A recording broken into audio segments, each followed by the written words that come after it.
అప్పుడు ఆ తల నుండి కారినటువంటి నీళ్ళని మనం తాగామనుకో ఆయన కంటే ఆ చేయలేం మనం. ఆయన కాలానికి లొంగడు కాబట్టి ఆయన పైన పడిన నీళ్ళు మనం తాగామనుకోండి మనం కూడా కాలానికి లొంగము. ఇది మన భావన. ఇప్పుడు మనం అలా అనుకుందాం. ఇది అంటే బిడ్డలు ఎప్పుడు తల్లి కన్నా తండ్రి కన్నా గొప్పవాళ్ళు అవ్వాలి కోరుకోవాలి. అలా కోరుకున్న వాళ్ళు బిడ్డలు అవుతారు. అయితే ఇక్కడ ఇది చెప్తున్నాడు. అంటే శివశర్మ ఈ విధంగా కాశీలో గంగమ్మను శివశర్మ అనుకుంటూ వస్తున్నాడు, నడుచుకుంటూ వస్తున్నాడు కదా పాపం. శివశర్మ కాశీకి దక్షిణ నుండి వస్తున్నాడు. అంటే ఈ పక్క మనకి ప్రయాణించి వచ్చేది కాశీకి దక్షిణ దిక్కు అవుతుంది. ఈ దక్షిణ దిక్కు నుంచి వస్తూ ఉంటే ఈ మధ్యలో మనకి పంచక్రోశ యాత్రకి వెళ్ళారనుకోండి, అక్కడ ఈ పంచక్రోశ యాత్ర దగ్గర దేహాలి వినాయకుడు అని ఉంటాడు. అంటే ఆయన దక్షిణ దిక్కుకి అధిపతి ఆయన. ఇక్కడ మన కాశీకి అంటే ఆ యొక్క దేహాలి హనుమంతుడి దగ్గర ఆయన ప్రార్థన చేశాడు. ఆయనకి నేతితో తినుబండరాలు పెట్టాడు. మనం నిన్న అనుకున్నాం కదా, ఆయనే చెప్పాడు నేను నేతితో తినుబండరాలు చేసి గొప్ప పండితులకు కానీ ఎవరికైనా కానీ పెట్టకపోతేనే అనుకున్నాడు. అది ఆయనకి తెలిసింది కాబట్టి ఆయన ఏమనుకున్నాడంటే ఇప్పుడు ఇక్కడ ఈ దేహాలు యొక్క గణపతికి ఆయన నేతితో ఈ యొక్క తినుబండరాలు పెట్టాడు. మనస్ఫూర్తిగా అక్కడ సింధూరంతో ఆయనకు అభిషేకం చేశాడు. అక్కడ షోడశ ఉపచారాలతో షోడశ వినాయకులకి పూజ చేశాడు. అలాంటి చూడండి కాశీకి వస్తూనే తొలి గణపతిగా పూజ చేశాడు ఆయన. మణికర్ణిక తీర్థానికి చేరుకున్నాడు. అక్కడ నుంచి మణికర్ణిక తీర్థానికి చేరుకొని మణికర్ణిక తీర్థంలో సచల స్నానము చేశాడు. అంటే మనం కూడా గుర్తుపెట్టుకోండి, నాకు ఇంతవరకు తెలియదు. మనం ఎప్పుడైనా తీర్థానికి వెళుతున్నప్పుడు స్నానానికి వెళుతున్నప్పుడు మనం అక్కడికి వెళ్ళి బట్టలు తిప్పి వేరే బట్ట పట్టుకుంటాం, కానీ అలా వెళ్ళకూడదు. మనం ఎలా అయితే ఇంటి దగ్గర నుంచి బయలుదేరుతున్నామో ఆ బట్టలతోనే స్నానం చేయాలి. దాన్నే సచల స్నానము అన్నారు. అంటే దీని అర్థం ఏమిటంటే మనం కనీసం ఇంటి దగ్గర నుంచి వేసుకుంటున్నాయా, ఇందులో కొన్ని పాప కూడా ఉంటాయి, ఇవన్నిటితో మునగాలి. అక్కడ మళ్ళీ అవి వేసామనుకోండి అవి అక్కడ ఉంటాయి, మనం మళ్ళీ ఫ్రెష్ పెట్టుకుని మళ్ళీ వేసుకుంటాం. అదే అనమాట.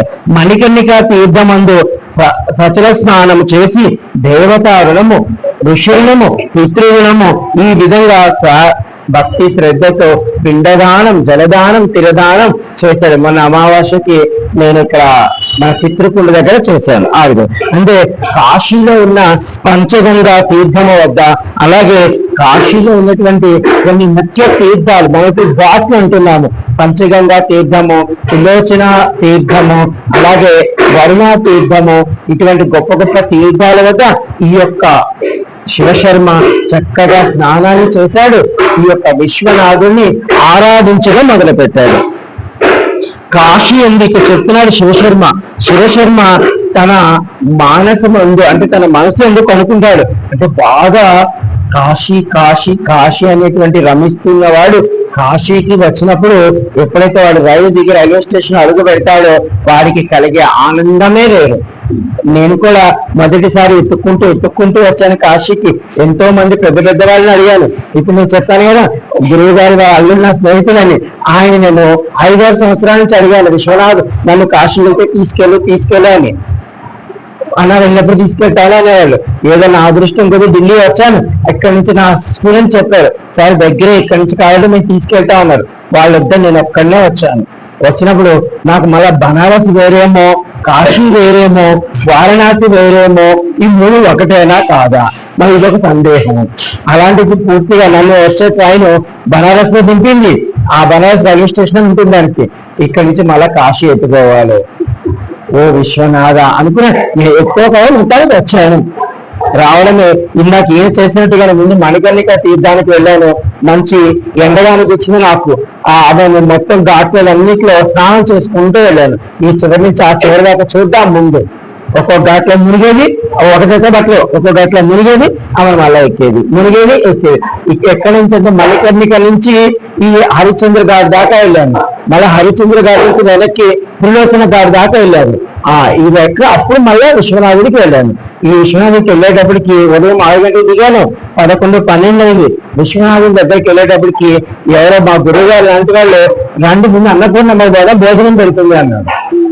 అక్కడికి పోగానే నిజంగా నాకు ఎంత ఆనందం కలిగిందంటే నా జన్మలో అటువంటి భోజనం తెలియదు.